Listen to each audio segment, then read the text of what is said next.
Donc nous voilà dans l'activité 2, donc du chapitre 3.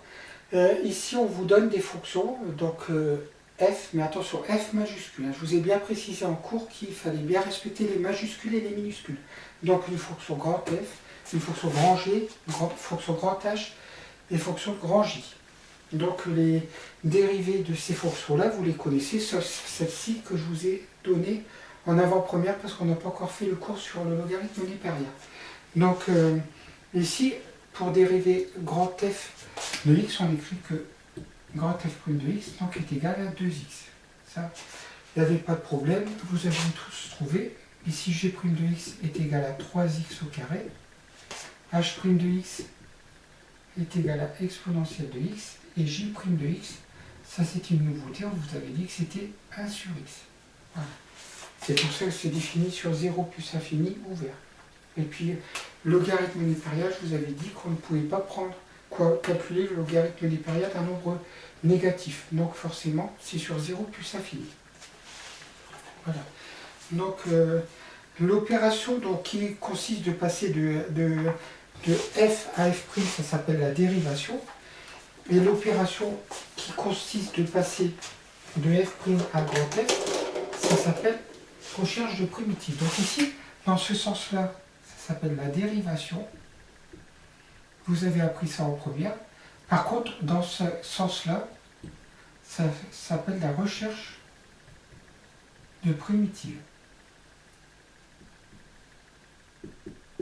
Donc, comme vous aviez des formules pour calculer donc, les fonctions dérivées, les expressions des fonctions dérivées, vous aurez aussi des formules pour déterminer les primitives. Mais pour l'instant, on va regarder ça de façon un peu intuitive. Donc alors, je vous rappelle, donc ça, qu'est-ce que ça veut dire? Ça veut dire que 2x est la dérivée de x au carré, et donc ça veut dire que x au carré est une primitive de 2x. Je dis bien une primitive de 2x, vous verrez plus tard pourquoi. Donc je répète, la dérivée de x au carré c'est 2x, et x au carré est une primitive de 2x. La dérivée de x cube c'est 3x au carré, donc une primitive de 3x au carré c'est x au cube. La dérivée de exponentielle de x c'est exponentielle de x, donc une primitive de exponentielle de x c'est exponentielle de x. La dérivée de ln de x c'est 1 sur x, donc une primitive de 1 sur x c'est ln de x. Donc voilà, donc toujours dans ce sens-là, on dérive, dans le sens contraire, on fait des primitives. Alors justement, on arrive à la petite 2 petit a. Alors, donc ici, donner une primitive de la fonction f définie par f de x est égal à 2x. Donc on cherche une fonction dont la dérivée est 2x. Regardez, vous l'avez ici. Donc la fonction c'est, on va la noter grand F, c'est x au carré. Donc en voici une autre. D'accord? Et puis une primitive de la fonction, donc définie par k de x est égal à x. Ça vous aviez trouvé aussi lorsqu'on a fait les exemples. Donc k de x est égal à x. Donc une primitive de k de x. Alors, comment on va faire? On va dire, tiens, j'aimerais bien avoir une... Ici, j'aimerais bien avoir 2x en fait. Donc ici, regardez, si ici j'ai 2x, je peux faire que k de x est égal à 2x, mais multiplié par 1 demi. Parce que 1 demi fois 2, ça fait 1 demi. Et donc là, j'obtiens bien 2x, comme ici. Donc une primitive de 2x, c'est x au carré. Donc ici, regardez, donc grand k de x, ce serait 1 demi de x au carré. Par exemple, c'est une des primitives. Hein. D'accord? Voilà. Mais donc, après, donner une autre primitive de la fonction j. Ah, elle s'appelait j, pardon. Ça s'appelait pas f, elle s'appelait j. Ça c'est j. Donc ici, non, d'accord. Donner une autre primitive de la fonction j. Donc c'était bien f ici. Excusez-moi.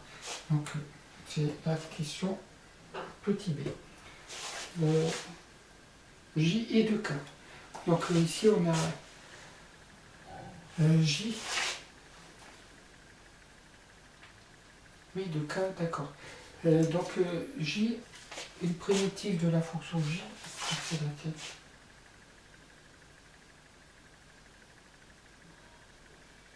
Ah, c'était bien J de X.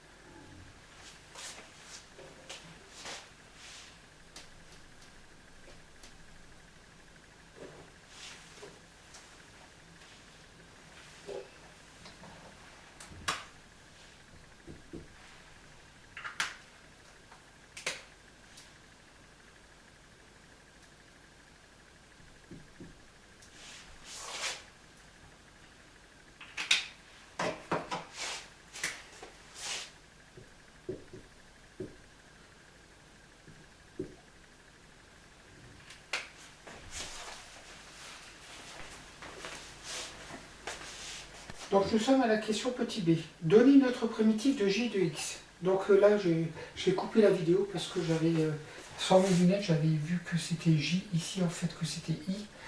Et donc ici, la fonction i est définie par ln de x. C'est la fonction qui a x associée à ln de x. Donc i' de x est égal à 1 sur x. Et donc là, si on considère la fonction j de x, définie par j de x est égal à 2x, donc on vous demande de chercher une autre primitive de j de x. Donc là, on peut écrire que c'est x au carré. Et donc c'est d'abord les primitives, donc x au carré, parce que la dérivée de x au carré c'est 2x, donc une primitive de 2x c'est x au carré. Et là ici, par contre, on va faire une petite manipulation. On va écrire que k de x, donc c'est 1 demi fois 2x. Voilà, si 1 demi fois 2, ça fait 1. Comme ça, je peux dire que la primitive, c'est primitive de 2x, c'est x au carré. Donc les primitives grand K, une primitive grand K, c'est 1 demi de x au carré.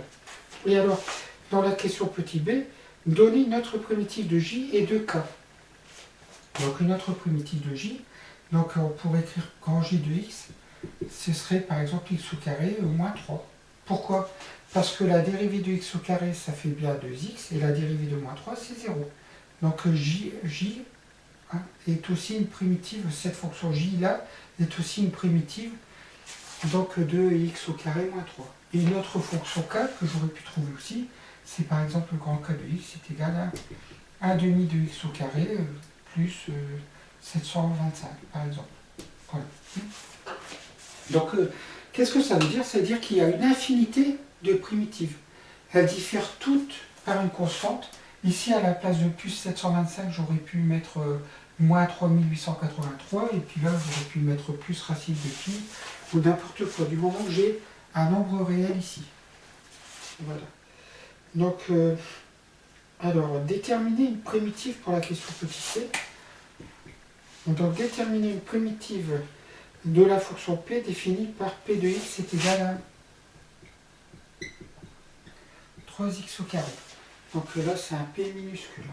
Donc, regardez, ici, 3x au carré, c'est la dérivée de x au cube. Donc la fonction p serait p de x, quand grand p de x est égal à x au cube. Et bien sûr, je pourrais rajouter aussi une constante, donc une constante plus une constante quelconque que je vais écrire k. Donc les primitives, toutes les primitives qui s'écrivent, toutes les fonctions qui s'écrivent sous la forme x au cube plus k, donc sont des primitives de la fonction p de x est égal à 3x au carré. Et de la même façon, si j'ai q de x ou phi de x qui est égal à x au carré, ici, donc je pourrais écrire que phi de x c'est quoi? C'est 1 tiers fois 3x au carré. Ça c'est la même chose. Donc pour trouver les primitives, j'aurai grand phi de x, donc grand phi de x, je vais mettre un grand phi comme ça majuscule. Donc ce serait 1 tiers fois les primitives de 3x au carré, donc x au cube, donc plus 4. Voilà, et puis pour finir, petite idée, on a la fonction primitive de la fonction exponentielle. Ben ici, regardez, si par exemple je l'ai appris que r, alors si r de x est égal à exponentielle de x, ben les primitives, grand R de x, c'est exponentielle de x plus k. J'espère que vous avez bien compris qu'il y en a une infinité. Par exemple, si je prends grand R de x égale exponentielle de x plus 3, quand je dérive, j'obtiens exponentielle de x. D'accord? Voilà. Donc, une fonction. Alors, on a respecté quelque chose de très important. Ici, on a toujours mis des lettres majuscules pour les primitives et des lettres minuscules pour les fonctions. Les lettres minuscules pour les fonctions, les lettres majuscules pour les primitives. Idem ici. Ici. Bon, là, ici, avec le phi, c'était pas évident. Et là, avec le r. Voilà. Donc, respectez bien ça.